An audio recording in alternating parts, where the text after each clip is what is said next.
1. My best friend Gray and I wanted to hang out, so we decided to go for a hike. I chose a reservation I had been to multiple times before, so that we could still have hope of navigating through the long trails in case we got lost. In hindsight, it was a pretty weird decision to go hiking considering it was mid-February in New England, and it was still pretty cold out. This day in particular was especially foggy, and colder than we had expected. We took the bus to the northern entrance of the reservation and headed towards the southern entrance, about a 4.5-hour-long trail. This was Gray's first time visiting the reservation, so she was attempting to take photos along the way. I say attempting because whenever she took her phone out, she would manage to snap a few photos before her phone would shut off and restart because of the cold. My phone wouldn't even turn on at all. Nearing the end of the trail, we come across an extremely picturesque setting. A large barren tree with a wooden swing, attached to the largest branch on the edge of a frozen, foggy pond. The first people we see since we arrived were a man swinging a little girl, probably around 4 years old, wearing a bright pink jacket. We get closer, and Gray manages to take a handful of photos before her phone repeats the cycle of death. She tells me that she wants to swing after they leave, so we wait patiently, giving them enough space not to ruin their little moment. Not even 10 minutes into waiting, we notice that the man has stopped pushing the little girl, and instead is just standing there, staring straight at us without any expression on his face. Gray and I turn around to avoid the creepy eye contact for a few seconds, and when we turn back around, the man is coming straight at us, on an all-black unicycle. Gray screams, and right before he crashes into us, he makes a sharp turn straight into the woods. I will never forget how creepy this man's face was. He had absolutely no emotion at all and literally looked pale as a ghost, almost green in the face. We look back at the little girl to see her struggling to run after him, eventually disappearing into the woods as well. Gray and I debated going after the little girl for a while, but decided not to since neither of our phones were turning on, and we still had about half an hour to reach the southern exit of the reservation. I start pushing Gray on the swing, and as we're trying to dissect WTF just happened, and where this man got a unicycle from, something across the pond catches my attention. I can barely see it through the fog, but quickly realize from the bright pink color that the little girl was watching us from between the trees. What makes this even crazier is that the man and the little girl disappeared into the woods heading east, and the other side of the pond was west of where Gray and I were. The little girl did not nearly have enough time to have gone all the way around us without either of us noticing. I point it out to Gray, and she immediately jumps off the swing, and we both start running to the exit without exchanging a word until we're in the clear. We walked about another 45 minutes until we reached civilization again and found a place to eat. We go in, and Gray plugs her phone into an outlet so that it can turn back on, and we look through all the photos. All of the photos from the day are there except the last 4 photos she took of the man and the little girl. In their place were just plain black thumbnails with an error message that read, "File not found," when she would try to view them. To this day, we cannot make sense of that situation. I went back to that reservation several times afterwards, and tried avoiding that pond at all costs. The one time I did revisit the pond area was because of a dare with a group of friends, only to discover something equally as strange. It was around 9 p.m. and completely dark, and there was a group of about 20 to 30 people having a panic in what looked like colonial-era clothing. We creeped on them for a few minutes and decided to head back before they noticed us. Maybe it was an Amish group bonding. I don't know. But the fact that they were having a picnic without any sort of lights or lanterns in the middle of the woods was pretty weird. 2. About 15 years ago, my family was haunted for 2 consecutive years by a ball of light that we named Ball in hopes of befriending it.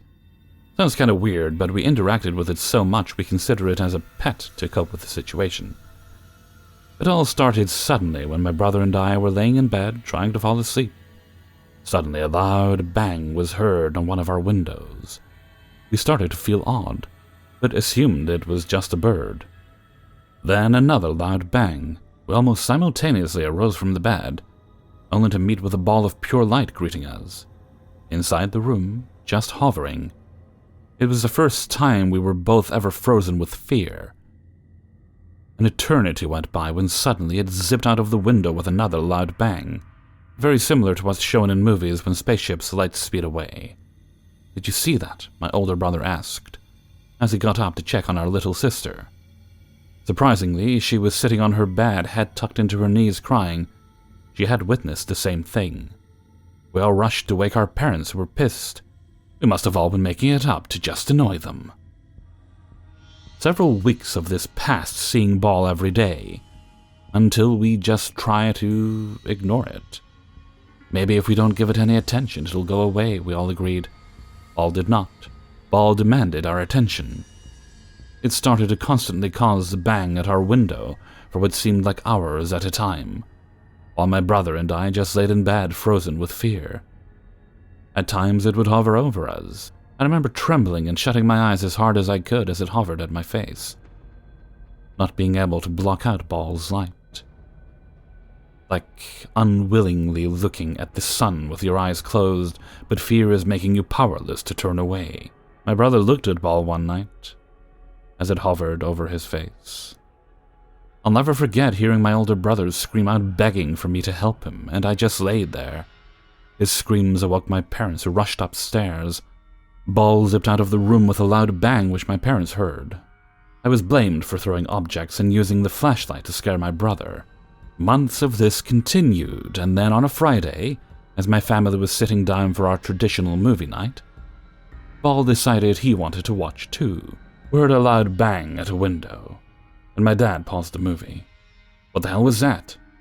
Our TV turns to static. We all sit there frozen, which frightened us kids even more. See, my dad is 6'4" and was once a professional powerlifter and bodybuilder. For him to show fear we thought was impossible. Then with another loud bang, Ball hovers through the window and stops beside the TV. We all just continued to sit there, silent. Then he was gone with another loud bang. The TV now black, silent, and unable to turn back on. We couldn't afford a new TV. Ball started to visit more often, and even during the day, destroying our electronics and our mental health. We started going to church frequently, banning what electronics we could, and even sleeping with blindfolds and earplugs. Any outside help we sought, we were accused of being crazy, or told we invited it in ourselves. We spent a lot of time away from home, to the point where we would purposefully overstay our welcome at the houses of friends and family. We were crazy, in a way. We were alone and helpless. Another thing I'll never forget is my mom hysterically laughing when saying, "Ball, can't you wait till after dinner? Just go ahead and sit down at the table then if you're gonna be that way." As the light flickered and the pots and pans banged. She meant it too. We all hoped it would just sit down and eat with us, just so it wasn't so alien and hard to understand. The 2 years this took place I look back as the most miserable years of my life. My whole family does, so we don't speak about it. The whole family has seen a therapist to help aid in the trauma it caused, and we are still impacted by it today. I'm hoping that by sharing my family's story with others, that perhaps some explanation may be given as to what Ball was and what it wanted. Maybe others have their own Ball. I like to believe it was some newborn extraplanetary entity that was curious and never meant any harm. I also like to believe it never happened, but something that impacted my life so much is hard to forget. 3. There used to be a restaurant called Kelly Wyatt's in my town. This was a Friday morning, and I remember this because my mom and I were headed out to go yard sailing. We always go to the restaurant, and they have open seating. Seat yourself. We usually sit in the back by the drink station. This time we sat by the big table. You know, the one that always has the older folks at.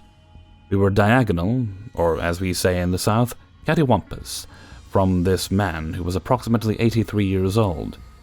He sat in one of those small loner tables with 2 chairs. The kind that's only for, say, 1 person or 2 people chatting over coffee. We, Mom and I, sat there and chatted about some of the things we would hope to find at yard sales for today and maybe tomorrow, Saturday. Myself, I was looking for DVDs and CDs and a booster seat. Mom was after crafts. While chatting, we noticed the older gentleman, we'll call him Edward, just so I don't confuse listeners. Edward was sitting at the small table all by himself, and he seemed kinda disconnected, yet content and deep in thought. I don't remember why we 3 started a conversation, but it was a nice one. I remember feeling as though that will be the last time I ever see this guy. I've had that happen many times before, where I look at somebody and think, that's the last time I'm gonna see this person, and usually it's a person I've never seen before, so I'm feeling like this person is going to be deceased soon. Anyway, I had never met this guy prior to this day in my life, and I remember sitting there and talking to this guy, and he's telling me and my mom about things he's seen and done in his life, and his memories, and his wife and kids, his grandkids, as we were just having a grand conversation. And my mom is telling him about how many grandkids she'd had, and just, general conversation. Well, I remember the guy saying, if you see my wife, tell her I loved her. We finished paying for our meal, and we're talking to the Czech lady, I guess you would call her, the hostess, and we're telling her about this nice conversation that we had with this guy that was sitting by this metal decoration. It was bars with a decoration between it that separated the front area from the back seating. Anyway, she looks at us really funny and says, who were you talking about? And we don't know the guy's name, so we're like, we don't know his name, but he was wearing blah blah blah. And he was sitting there drinking a coffee in that spot. We pointed at it, and she's like, well, I've been here all day and no one has sat in that chair at all today. We thought maybe she's a hostess, she's busy, she's distracted. She didn't really pay that much attention to who was sitting where, so I finished paying for our breakfast and we got to our car. But we didn't realize what the guy had said, not at first. Didn't ring any bells or throw it away, but as we got in the car to leave, I remember telling Mom, hey, we need to get a newspaper. So we can get the yard sale ads out of the paper, so you know where to go. As most of you probably do look at the paper, and one of the first things I look at is the obituaries. Another thing I like to look at is the births, and then after that I may go to the funnies just to see what's going on in the rest of the paper. Anyway, I open up the obituaries, which in my town is on, I think, page 5. Open it up, and me and my mom are looking at it, because the obituaries are right before the classifieds. Our classifieds are usually very full because it's a small town. There was a man's picture. Apparently he had died several days earlier, and we were supposed to give his wife a message that he loved her. So we went to the funeral and told her that. But I will never forget the conversation with this man at a restaurant. The wife had told us that they had been married for many, many years, and he had done this for decades, telling people, if you see my wife, tell her I love her. I think it was very comforting for her to know that he still loves her from beyond the grave. 4. I lived in a small market town in Lincolnshire for many years. I learned there was an old Victorian asylum on the outskirts of town that was being partially torn down and made into flats, apartments, and houses, so I decided, along with my now ex-boyfriend, to check it out in the daytime, before we were no longer able to. We packed up our camcorder, EMF meter, and our phones, and walked the 3 miles to the asylum. The place is set back well away from the road, and you have to walk down a tree-lined path to get to it. I'm not gonna lie, the view of the local countryside was beautiful. So we get there and immediately see it's a building site. But something was strange. It wasn't locked up. We could walk straight in. There was rubble everywhere, and in the rubble clipboards, hard hats and other PPE were strewn across it. It was like something had scared the shit out of them and they just down-tooled right where they were and left in a massive hurry. Adding to this ominous picture was the sound of crows cawing loudly. It's already creepy and oppressive in the daytime, and I was already on edge, but not from being caught trespassing, but just from the feel of this place. I'm an empath, and just standing in the grounds was making me want to cry. All I could feel was sadness and desperation. I felt all this before I even set foot into one of the old dilapidated buildings. We finally draw up our courage and go into the first building. We walked up a set of stairs with an old cast-iron railing. The place has been partially torn down, and there are no individual rooms, just massive rooms and an old bathroom. The feeling of overwhelming sadness is getting stronger, and at times I wanted to cry. We move on up the stairs, and on this level there's small, windowless rooms. From what I can only imagine were padded cells at one point. Again, the sadness and desperation wells up inside me. We walk farther into the building and notice a very old elevator, that has the doors stuck open. We have the camcorder running, and the EMF meter is on. We're taking pictures on our phones too. The EMF has stayed silent, and I'm not sure why. Surely it should be going crazy. I'm feeling it, so why hadn't the EMF gone off? We exit the first building, and make our way to the one next to it and enter. We're walking around taking pictures on the ground floor before we head up the stairs. We walk into this massive room. I'm not sure if it's an old ward or day room or what. The windows were huge, and the room flooded with light. We're only just inside the room when I get this overwhelming feeling of anger hit me from nowhere. I'm not talking normal anger. Whoever it was absolutely furious. The hair on the back of my neck was standing on end. I turn to my ex and tell him we need to get out of this room now. He turns to look at me, and as he does, the EMF and the camcorder turn themselves off. Our phones lose signal, and the camera on my phone is no longer working. Let me tell you, I have never run through a room so fast in my life. Clearly someone didn't want us there nosing around. As soon as we step out of that room, everything turns back on. Our phones have signal, and my camera app is working again. We carry on looking around, but I'm much more subdued. I'm looking at the tiles on the walls and the corridors, wondering why anyone would choose to have a poo-brown color, rather than green or blue or even beige. We look around the other buildings, and nothing else has happened. I'm still feeling the overwhelming sense of sadness, and I want to cry. And then we reach what was clearly a children's wing. It painted a picture of the ocean and sea creatures on one wall. The place was open until the mid-1980s. That was enough for me. I had to leave before I broke down completely. We did manage to get some interesting pictures on my phone, but got nothing on the camcorder. That had to be one of the scariest haunted buildings I've ever been in. But one question, nearly 10 years later, still bugs me. Why did the digital blackout happen only in that big room? Why didn't it happen in one of the padded cells? 5. Hey guys, just wanted to get this off my chest as I can't really explain what actually happened. So anyways, just for a bit of context, my mom runs a noodle shop in a suburban area, and I'll usually help my mom to open up her stall on the weekends. My dad, on the other hand, helps her on the weekdays. I'll usually be woken up by the alarm at around 5 a.m., waiting for about 10 minutes to warm up the car before leaving for her shop. With that said, there are 2 ways to get to my mom's shop. A well-lit, wide-open road with like 3 to 4 lanes, and there are occasionally a cluster of shop lots and housing areas at the side, or a pretty windy road. Not as well lit as the first way, but lesser traffic lights and a generally shorter way. However, there is one stretch of road in the second way, where there are just trees on both sides, but not actually thick. However, paired with the eerie lighting on the road, it just makes you half expect something from the trees to lunge at your vehicle. However, I have always stuck to the second way as it is faster, and I've just accepted that road as it is, usually driving a bit faster at that section to escape it.